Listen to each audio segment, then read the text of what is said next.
All right, let's dive deep into John 18:140. This passage, it's a pivotal moment in Jesus' life. Betrayal, arrest, trials, it's all packed in there. It's like watching the lead up to the crucifixion unfold right before our eyes. You know, what strikes me about John's account, it's how vivid his storytelling is, He doesn't just tell us what happened, he draws us in. We feel the tension, the weight of each moment. Right, like the scene opens in the Garden of Gethsemane. It's Jesus' usual spot with his disciples, a place of peace, and then boom, everything changes. Exactly, that contrast, it's so powerful. Judas shows up with an armed crowd, lanterns, torches, weapons, John tells us, like they're hunting a dangerous criminal. It's chilling. Wow, I hadn't thought about it like that. But you're right, turning a sanctuary into a scene of violence. I wonder what that must have been like for Jesus, betrayed in a place he considered a refuge. Absolutely, it adds another layer to the betrayal. Not just betraying Jesus, but invading his sacred space. And then right in the middle of all this, Jesus, knowing what's coming, he steps forward. Whom seek ye? He asks. And that's where you see his composure. He's facing arrest, but he's in control, maintaining his dignity, his authority. And their answer, Jesus of Nazareth, it's almost routine.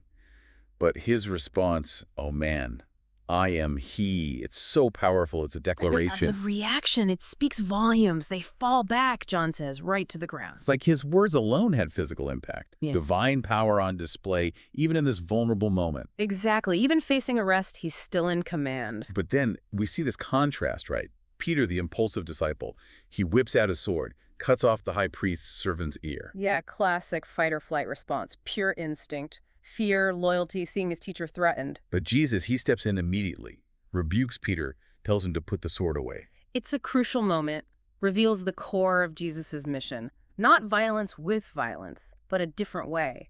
A path of peace, of love, even when facing aggression. Makes you think, doesn't it? How do we react to conflict? Are we Peter impulsive, or do we seek a peaceful resolution? A good question for all of us to consider, for sure. So the story shifts then, behind the scenes. Annas and Caiaphas, powerful figures in the Jewish hierarchy. It's where the political intrigue starts. And John, he gives us these little details. He mentions Caiaphas had said earlier. It was expedient for one man to die for the people. Wow, foreshadowing the events to come, huh?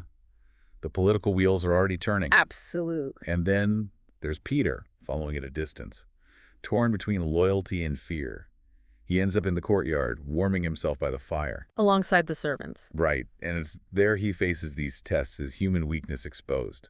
While Jesus stands firm, Peter crumbles.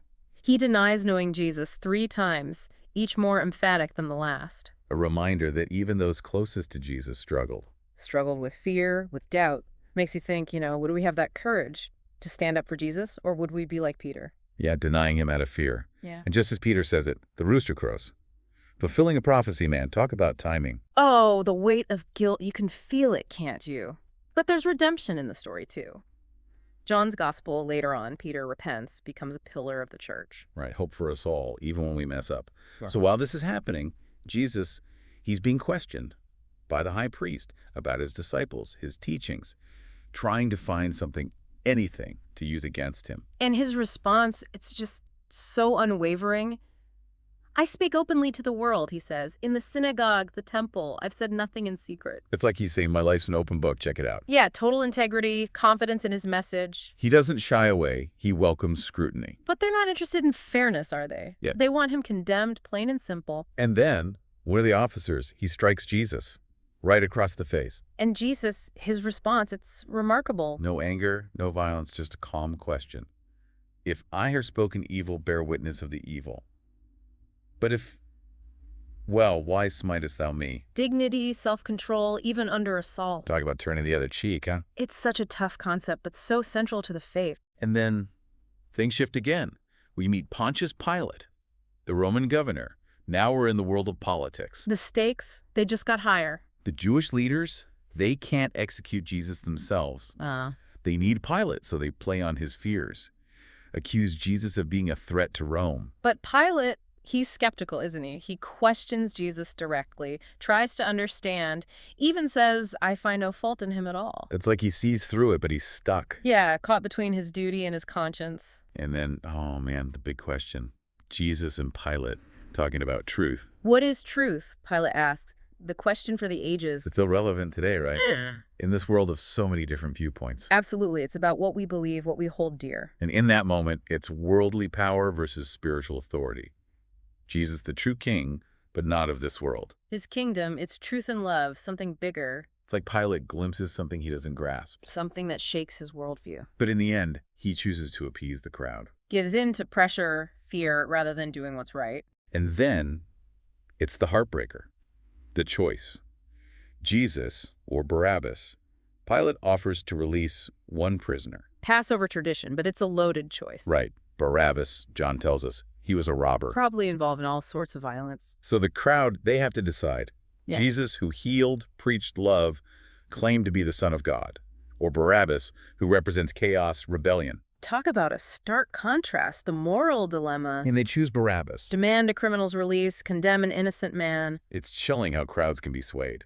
Emotion, prejudice, the desire for violence, It makes you face that darkness inside us all. that capacity for cruelty, for injustice. But Jesus, even facing this, he's steadfast. Doesn't fight back, doesn't condemn them. Accepts his Father's will, knowing it leads to redemption. It's what makes this story so powerful, so enduring. It's about love winning, forgiveness, light in the darkness. And that's what stays with you. It makes you think, what would I have done? Right. Tough questions, but important ones. So as we wrap up our look at John 18.140, what are some key takeaways for you?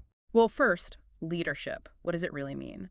Jesus, he leads by example, not by force. Servant leadership, right? That's what they call Well, it. exactly. Serving others even when it's hard. And then the truth, Pilate's big question. What is truth? It's something we still struggle with. Especially today, with all the different voices, all the opinions, we have to decide what we believe. What's our foundation? And that leads to choices, Mhm. right?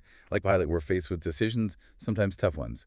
Do we cave to pressure or Right. stand by our convictions? And that's where faith comes in, that inner strength. It's what helps us choose right, even when it's costly. So listeners, as you go back to John 18.140, think about these things. Let them sink in. Let this passage challenge you, inspire you. Because in these events, in Jesus' example, there's a message for us all, a timeless message. About love, sacrifice, and the power of truth. Thanks for joining us on this deep dive, folks. Until next time, keep exploring, keep seeking exploring.